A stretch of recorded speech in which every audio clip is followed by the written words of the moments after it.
মাধ্যমিক এবং উচ্চ মাধ্যমিকের রেজাল্ট পিছিয়ে যেতে পারে, কারণ 26,000 চাকরি বাতিলের কারণে। আজকে ভিডিওটির মধ্যে দিয়ে এর ডিটেলস বিষয়গুলো আমরা জানার চেষ্টা করব। ভিডিওটিকে স্কিপ না করে প্রথম থেকে শেষ পর্যন্ত মনোযোগ সহকারে দেখতে থাকুন।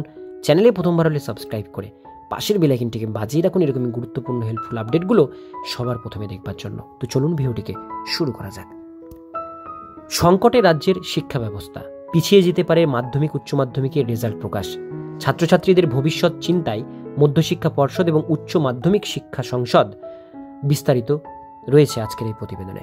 সম্প্রতি সুপ্রিম কোর্টের রায়ে 2016 সালের এসএসসি পরীক্ষার মাধ্যমে নিযুক্ত সমস্ত শিক্ষকের চাকরি বাতিল হওয়ার ঘটনায় রাজ্যের শিক্ষা পরিকাঠামো বড়সড় ধাক্কা এসেছে। সেই সঙ্গে এক নতুন চিন্তার মুখে পড়েছে রাজ্যের মাধ্যমিক এবং উচ্চ মাধ্যমিক পরীক্ষার ফল প্রকাশ। কারণ এই বাতিল হওয়া শিক্ষক শিক্ষিকাদের অনেক অংশ এতদিন ধরে খাতা দেখার দায়িত্বে ছিলেন। শিক্ষক সংকটেই ধাক্কা, মাধ্যমিক উচ্চ মাধ্যমিকের রেজাল্ট পিছোতে পারে।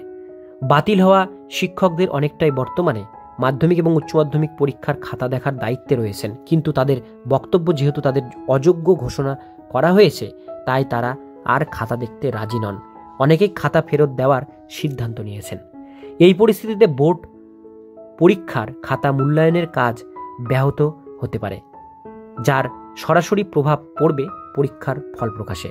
অনেক শিক্ষক প্রশ্ন তুলেছেন, যদি তারা অযোগ্য তবে তাদের দ্বারা মূল্যায়িত খাতা কিভাবে, কি মুখে তারা কিভাবে কেন দেখবে, এটা হচ্ছে প্রশ্ন। চাকরিচ্যুত শিক্ষকরা খাতা দেখতে না চাইলে প্রথমে তাদের কাছ থেকে খাতা জমা নেওয়া, আবার নতুন করে নতুন পরীক্ষকদের খাতা অ্যালট করতে হবে। এতে সময় লাগতে পারে এবং ফল প্রকাশ বিলম্বিত হওয়ার আশঙ্কা থেকেই যায়। মাধ্যমিক পর্ষদ, মধ্যশিক্ষা পর্ষদ এবং উচ্চ মাধ্যমিক শিক্ষা সংসদের অবস্থান। মাধ্যমিক পর্ষদ এখন কিছু বলতে না চাইলেও উচ্চ মাধ্যমিক শিক্ষা সংসদের সভাপতি জানিয়েছেন, বেশ কয়েকটি শিক্ষক খাতা না দেখার জন্য জানিয়েছেন। যদি চাকরি হারানো শিক্ষকদের সংখ্যা বেশি হয় তবে ফল প্রকাশ পিছিয়ে যাওয়াটাই এক প্রকার অনিবার্য। তবে এবছর উচ্চ মাধ্যমিক পরীক্ষার্থীর সংখ্যা তুলনামূলক কম থাকায় সমস্যা কিছুটা নিয়ন্ত্রিত থাকতেও পারে। তবুও পুরো বিষয়টি সংসদ গভীরভাবে পর্যালোচনা করছে। ছাত্রছাত্রী ও অভিভাবকদের প্রতি বার্তা, এই মুহূর্তে আতঙ্ক এবং চিন্তার কিছু নেই। শিক্ষা সংসদ এবং পর্ষদ বিষয়টি নিয়ে যথাযথ ব্যবস্থা নিচ্ছে। ছাত্রছাত্রীদের উচিত এখনই পড়াশোনার মনোযোগী থাকা, কারণ তাদের ভবিষ্যৎ এই সময়ের সবথেকে গুরুত্বপূর্ণ বিষয়।